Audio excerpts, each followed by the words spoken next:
sa hanggang kay naroon.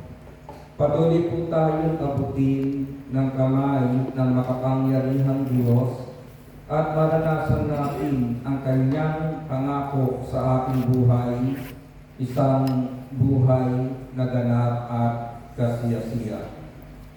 At sa oras po na ito, ating tumaya ng kanyang salita na ating pagsasaluhan mula po sa Aklat ng Awit, Kabanata 33, talata 20 hanggang 22.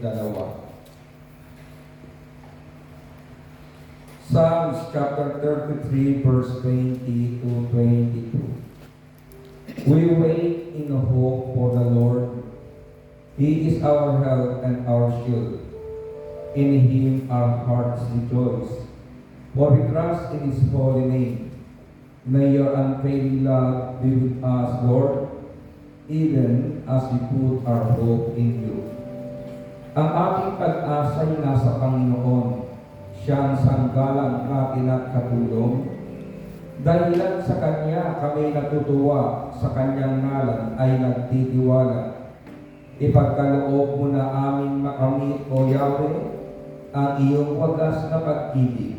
Iyamang ang pag-asa'y sa iyo nasasali. Mga kapatid, sa Panginoon, ang salita ng Diyos. Salamat sa Diyos.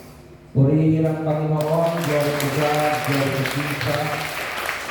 At pwede na po kayo magsiupo, mga kapatid, ating tumaya na mabuting balita ng Panginoon ang kanyang salita na maghahatid po sa atin ang tunay na kahulugan ng buhay. Sa araw-araw po na sumusunod sa ating virtual fellowship, alam natin o mainyo pong napapansin na ang week na ito, unang linggo ng buwan ng January, ang pinakatema ng aking pangangaral ay tungkol sa pag-asa. Sinasabi natin bagong taon, bagong buhay, bagong pag-asa. Kapag mapasok po ang panibagong taon sa ating buhay, excited tayo.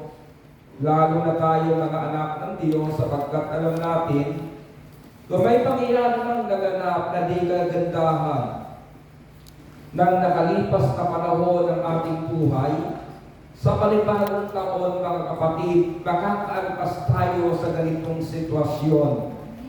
Kung dumaan tayo sa kalungkutan ng 2023, umaasa tayo ngayong 2024, makatatawid tayo sa lungkot na ito at makararating tayo sa ligaya ng puso na hinahangad ng ating buhay.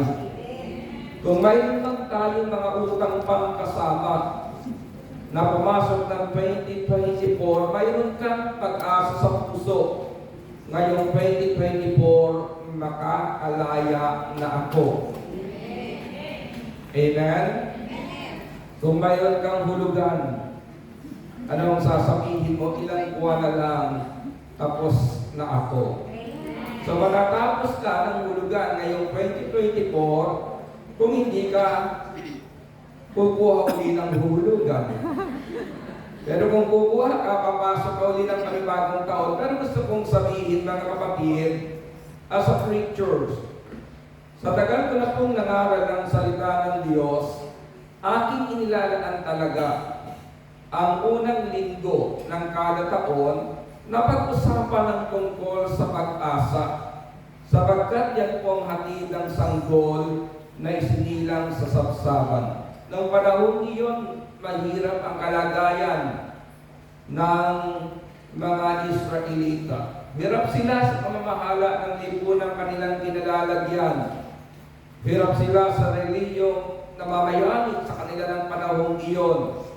Laganap ang kasamaan ng evil possess at ang mga sakit na dumarating dahil sa pagsuway ng maraming mga Hudyo. Pero nang isinilang ng Panginoon, binigyan sila ng pag-asa na lahat ng hirap na kanilang pinagdaraanan kayang tapusin ng sanggol na isinilang sa sabsaban.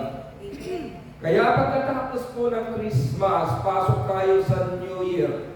Dahil alam natin, ang dulot ng sanggol na ito, bagong buhay, Bagong taon, bagong pag-asa. Kaya po, pag-usapan natin sa oras na ito ang salitang fix your hope on God.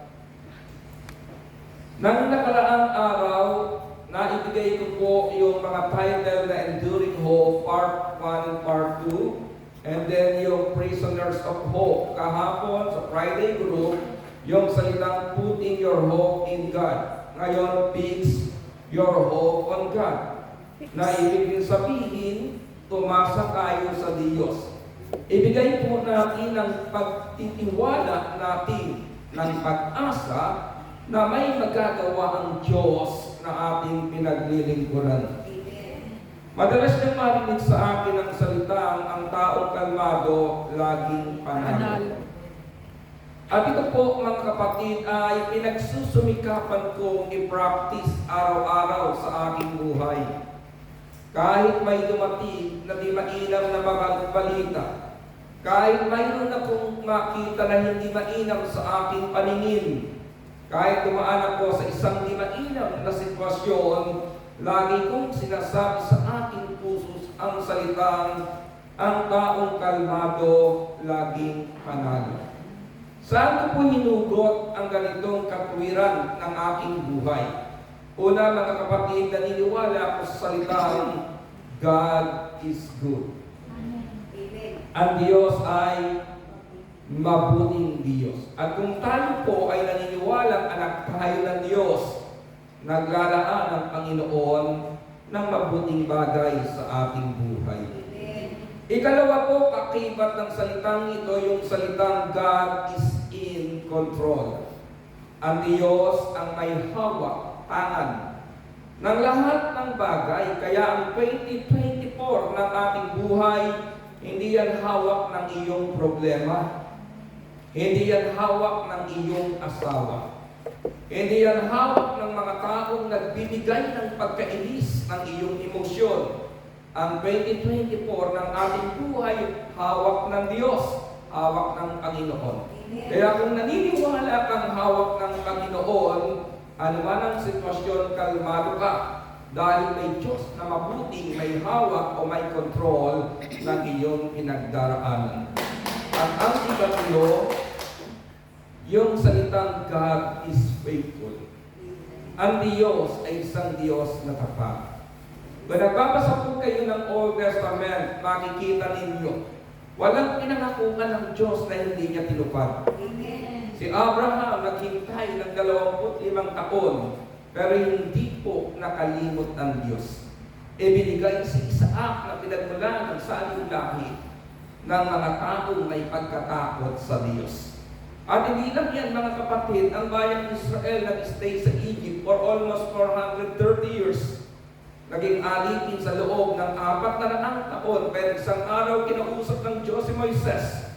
At ang sabi ng Diyos, naalala ko ang aking pangako sa iyong ninunong si Abraham. Kaya bumaba ako pang tuparin ito, iligtas kayo, ialis sa pagiging alipin, at ihatid sa lupaing mayaman, sagana sa lahat ng bagay. Yan po ang nais ng Diyos. Pumasok tayo sa 2024 na malaya. Dahil sa kalayaan ng buhay na ito, sa pamamagitan ni Kristo, titiyakin ko mga kapatid, ang taong ito ay taon na maging hawat matagumpay sa mga tao na makakasali. Kaya sabihin mo sa iyong puso, sa Diyos ka umasa. Sa Diyos ka umasa. Ang salitang paasa, 5 letra lang. Pero dami ng matang pinaluha. Pero ang Diyos hindi paasa mga kapatid. Ang Diyos ay pag-asa. Sabi nila, tanghali lang ang tapat. Hindi po totoo yan. Dahil ang Diyos, laging tapat. Kaya dapat sa Diyos tayo umasa. Dahil kung sa tao po tayo aasa, mabibigo tayo. Ulitin ko ha, sa Saturday group, dapat sa Diyos tayo umasa. Dahil kung sa tao tayo aasa, mabibigo tayo. Amen. Yung tipong ikaw na nagseryoso, iba pa ang minahal. Di ba ang sakit nun? Yung ikaw ang pinaasa, pero ibang pinasasaya. Saklap nun, mga kapatid. Yung naghintay ka sa inyong tagpuan, pero ayun siya, sa ibang kandungan humilay. Di ba? Hirap nun. Yung ibinigay mo na ang lahat, pero hindi ka pa naging sapat. At ang masakit, mga kapatid, ipinagpalit ka na sa tsaka pa. Diba? Yun ang masakit doon eh. Pero alam po ninyo, ulitin ko, kapag sa tao tayo umasa, mabibigo tayo. Pero sa Diyos, at ito po ang puhunan, mga kapatid, upang tumatag yung ating pag-asa sa Diyos, find comfort and strength in God's promises. Find comfort and strength in God's promises. Almost 7,000 plus ang pangako ng Panginoon. Pangawakan po natin, pumili kayo na ilang pangakong kayang-kayang hawakan ng inyong puso. Ang sabi ng Hebrews chapter 13 verse 5, sapagkat sinabi ng Diyos, hindi kita iiwan ni pababayaan man. Ang tao kung mangangako sa iyo, for better or worse, till death do us part. Yung iba na naglulungkot, hindi pa nag-death, nag-depart na sila. Amen? Ang hirap yun, mga kapatid, masakit iyon. Pero ang tao, sasabihin ko sa inyo, ulitin ko po, hindi ko ibinababa ang pagiging tao natin. Sinasabi ko lang ang katotohanan, pero ito ang mainam sa mga anak ng Diyos na kanyang puso ay naroon ang Espiritu ng Panginoon, pinaninindigan po natin ang ating pangako. Hindi ba? Kahit ipinagpalit ka sa iba, hanggang ngayon tapat ka pa rin sa Kanya. Kahit may nanliligaw sa iyo na mas gwapo sa lalaki na pinakasalan mo, ano ang sasabihin mo? Hindi. Hihintayin ko ang Kanyang pagbabalik. Napasimangot kayo doon ah. Parang sabi ninyo, bro, ikaw na lang ang maghintay. Pero gusto kong sabihin, mga kapatid, kapag nasa puso natin ang Panginoon, eto ha, may isang sister na minsan nagtanong sa akin, Brad, iniwan ako ng asawa ko, meron akong 2 anak. Kaya ako narito sa Hong Kong para sa kanilang magandang bukas. Anong dapat kong gawin? Ang sagot ko lang sa kanya, magpakatino ka. Magpakatino ka. Bakit? Kasi alam ko na may naniligaw sa kanyang iba. Sabi ko, kung iniwan ka ng asawa mo para sa anak mo, huwag mong gayahin ang iyong mister, magpakatino ka. Ayusin mo ang iyong